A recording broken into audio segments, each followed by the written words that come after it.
So there was this big race in Japan called the Suzuka Grand Prix, and this driver named Sergio Perez was having a really tough time. He was racing way slower than his teammate Max Verstappen, even when he didn't make mistakes. During practice runs, he was 0.7 of a second slower than Verstappen in the exact same car, which made people wonder if he's actually a good driver. That's why Red Bull, his racing team, has been looking around for a new driver in 2024. They might do the same thing to Perez that another team called Racing Point did to him back in 2021. Since Perez is struggling so much to keep up and his second-place spot in the championship is in danger, people are wondering if this was the final straw for him. Perez's race in Japan was a disaster from the very beginning because he couldn't keep his car safe and hit other cars several times, which broke his front wing. When he was driving into the pit area during a safety car period, Perez passed another driver named Alonso, which got him a 5-second penalty. It could have been worse because of how Perez left the pit area. He was driving full speed and ready to race while everyone else was driving slowly behind each other. At that point, everyone knew Perez would have a really hard time catching up. But since people knew he was a good driver, they thought he would still get points and maybe finish in the top 5. Not only did he fail to do this, but he also made a beginner's mistake when racing with Kevin Magnussen by trying to fit into a space that wasn't big enough, ruining Magnussen's race and breaking his own front wing again. This made him have to go back to the pits, change another front wing, and then say the car was impossible to drive before he had to quit the race. All of this happened in just 15 laps, which makes you scratch your head and wonder if Perez is really the driver we believed in during the first few races this season. The drop in his performance is obvious. He was able to keep up with Verstappen in 2 of the first 4 races, winning in Baku and Jeddah. But then suddenly, the same thing that happened in 2022 continued as he was struggling to figure out what was wrong with the car. This time though, Perez has no one to blame but himself because he was the first of the 2 drivers to announce proudly before the season started that Red Bull had fixed his problems and made a car that he liked much better than the previous season, and yet he's in a position where he might lose his second-place spot in the championship. He could be lucky that Hamilton had a bad enough race in Japan to not finish on the podium and only managed to finish 5th place, which only cut down Perez's lead to just 33 points. Perez has been really hard on himself about his latest performance. In Japan, he said it was just a terrible weekend and it all started at turn 1 with a really bad start. He got squeezed out and was just a passenger there, stuck in the middle. He thinks they had a lot of damage on the car too, which made it much harder for them. He said they need to look at the whole weekend to figure out what happened because it was definitely a poor weekend overall. Many experts and basically the entire F1 community are saying that Perez's bad performance started at the Miami Grand Prix. That's where his teammate Verstappen managed to beat everyone after starting in 9th place, while Perez couldn't do much even though he started in 1st place. Yes, he's one of the most competitive teammates that Verstappen has ever had, winning 5 races with the Red Bull team. The only teammate who won more was Ricciardo with 7 wins. But no teammate of Verstappen's has ever been this far behind. With such a powerful car, you could say that Albon and Gasly didn't live up to expectations either, but they were judged over a much shorter time period compared to Perez. Gasly especially only had 13 races to prove himself during a time when Mercedes was winning everything now. When you have a car that can win races by 20 seconds or more, anything less than both Red Bull drivers finishing 1st and 2nd is definitely considered a loss for Red Bull. That's why there are rumors that they might be looking for another driver. Verstappen by himself has 95 points more than the Mercedes team in the team championship. It's true that this might help Red Bull in the long run because they wouldn't have to deal with Perez saying he's an equal candidate for the championship, only for him to perform poorly after the first 5 races.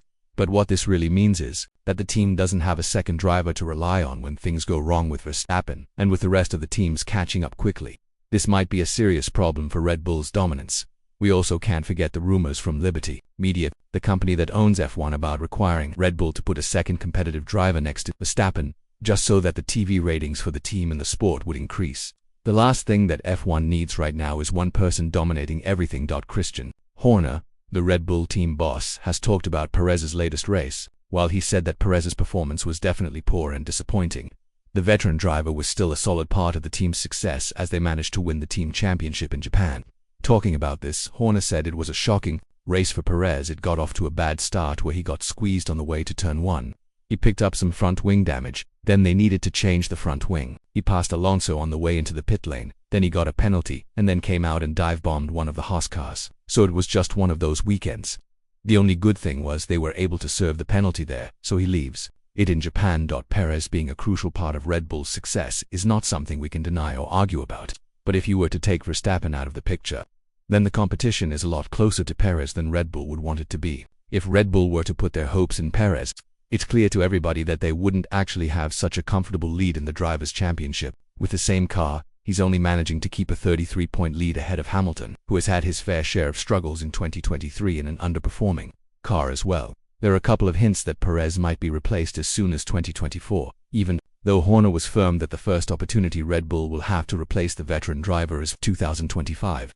We know that contracts at Red Bull barely mean anything, and they've been buying out drivers when they're underperforming, whether that's on the main team or Alfa. Regardless, with how Liam Lawson has been performing in the first 4 races of his career, there's no doubt that he would be the hot prospect that Red Bull would aim to sign from 2025 onwards, along with Tsunoda, Ricciardo and Norris. One strong hint that Red Bull are considering signing Lawson to Red Bull, or at least replacing Perez from 2025 onwards, is what happened when Horner was asked about Williams taking Lawson as a replacement for Sargent. Horner said that the UK-based team are very unlikely to look for another one-year replacement for the American driver.